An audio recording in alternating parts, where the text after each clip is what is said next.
Hi friends, तुमच्या सर्वांचं स्वाद रेसिपीमध्ये अगदी खूप खूप मनापासून स्वागत करते। आज आपण आलूचा पराठा करणार आहोत, पण तोही बाजरीच्या पिठापासून। आहे की नाही मज्जा? चला तर मग रेसिपीला सुरुवात करू। आता आपण इथं मध्यम आकाराचे मी 5 बटाटे उकडून घेतलेत आणि ते खिसून घ्यायचे। खिसून घ्यायचं कारण एकच आहे की त्यामध्ये एखादी गुठळी राहू नये, कारण आपण बाजरीच्या पिठापासून बनवणार आहोत। तर थोडंसं आपल्याला काळजी घ्यावी लागेल की त्यामध्ये एखादी गुठळी वगैरे राहू नये, कारण बाजरीचं पीठ असताना चिकट नसतं। आता आपण कढई गरम करायला ठेवली, त्यामध्ये साजूक तूप घालायचे। तुपाचा फ्लेवर या बाजरीच्या आलू पराठामध्ये खूप छान येतो आणि आपला हा पराठा खूप छान आणि टेस्टी असा लागतो। त्यानंतर त्यामध्ये चिमूटभर हिंग घालायचं। एकदम बारीक चिरलेली हिरवी मिरची एकच घेतली मी, ती घालायची। त्यानंतर कांद्याची पात मी थोडीशी घेतलेली आहे आणि एक मध्यम आकाराचा कांदा एकदम बारीक चिरून घेतलाय। आता कांदा हे व्यवस्थित परतून घ्यायचा आणि त्यामध्ये अद्रक आणि लसूणची पेस्ट मी अर्धा चमचा फक्त घातली आहे। आता हे सर्व परतून घेतल्यानंतर त्यामध्ये अर्धा चमचा हळद घालायची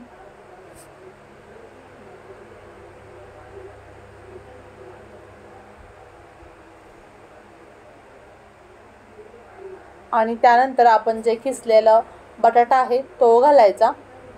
कढई खाली उतरून घ्यायची आणि सर्व व्यवस्थित मिक्स करून घ्यायचं। आता आपण यामध्ये बारीक चिरलेली कोथिंबीर, चवीपुरतं मीठ घालायचं, रेड चिली फ्लेक्स घालायचं आपल्या आवडीनुसार। त्यानंतर भाजलेल्या जिऱ्याची पावडर घातली मी आणि आमचूर पावडर घातलेली आहे। आमचूर पावडर तुमच्याकडे नसेल, लिंबू घातला तरी सुद्धा चालेल। थोडीशी कसुरी मेथी हातावरती क्रश करून घातली आणि थोडासा चाट मसाला घातलाय अर्धा चमचा आणि ओवा जो आहे तो हातावरती क्रश करून घेतलेला आहे। बाजरी पचायला थोडीशी जड असते, त्यामुळे आपण यामध्ये ओव्याचा वापर केलेला आहे।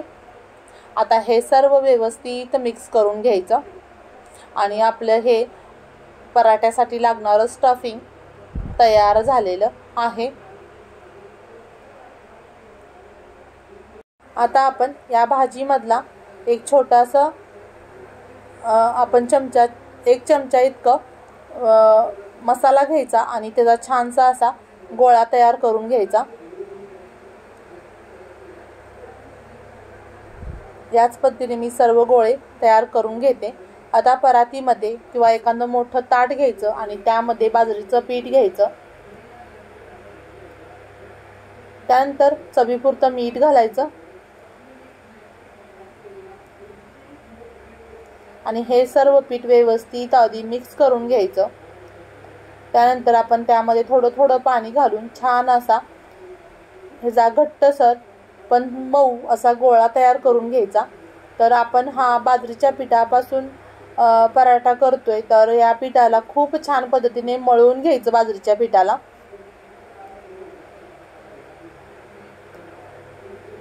तुम्ही जितकं हे बाजरीचं पीठ व्यवस्थित मळणार तितका तो पराठा तुमचा छान होईल। आता हा जो मी पिठाचा गोळा तयार केलाय त्याचे 2 भाग करून घेणार आहे मी।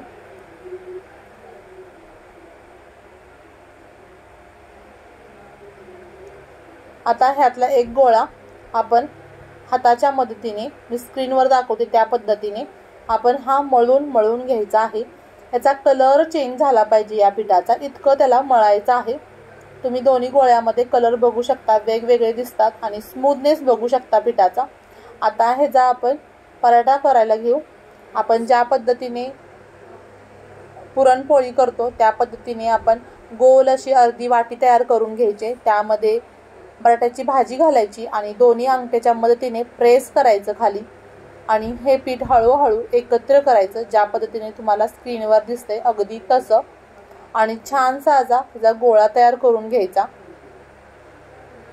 वरचं एक्स्ट्राचं पीठ आहे ते काढून टाकायचं। आता एक पोळपाट घ्यायचा, त्याच्यावरती आपण कोरडं पीठ आहे बाजरीचं ते भुरभुरायचं आणि हाताच्या मदतीने आपण ह्याची गोल अशी हलक्या हाताने भाकरी तयार करून घ्यायची। जास्त पातळ ह्याची भाकरी तयार होऊ शकणार नाही।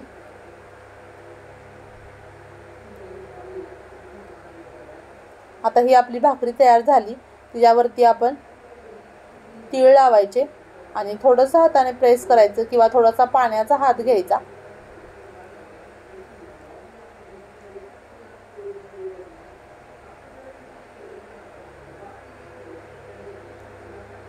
आता आपण हा पराठा अगदी हलक्या हाताने उचलायचा आणि तवा मी गरम करायला ठेवलेला आहे, तव्यावरती हा भाजून घेऊ।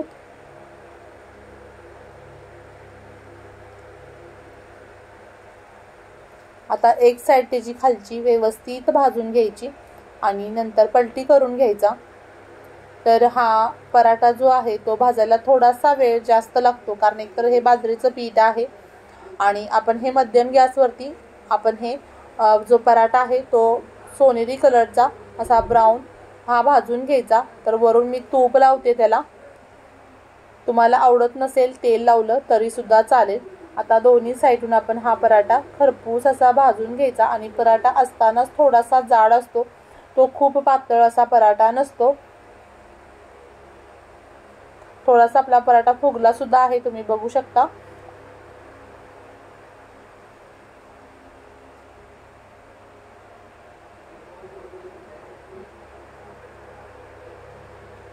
ब्राऊन कलर आपल्या या पराठ्याला आलेला आहे। आता आपण हा पराठा एका प्लेट मध्ये काढून घेऊत आणि याच पद्धतीने मी बाकी सर्व पराठे करून घेते। तुम्हाला मी स्टफिंग दाखवते यातलं, खूप छान सर्वत्र स्टफिंग याचं पसरलेलं आहे आणि खूप टेस्टी हा बाजरीचा आलू पराठा तयार झालेला आहे। आता आपण एका प्लेट मध्ये मी सर्व करते।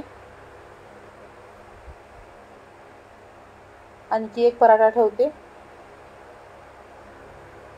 सोबत आपण जी बटाट्याची भाजी केलेली आहे ती। पुन्हा भेटू अशाच नवनवीन आणि जायकेदार रेसिपी सोबत, तोपर्यंत बाय बाय।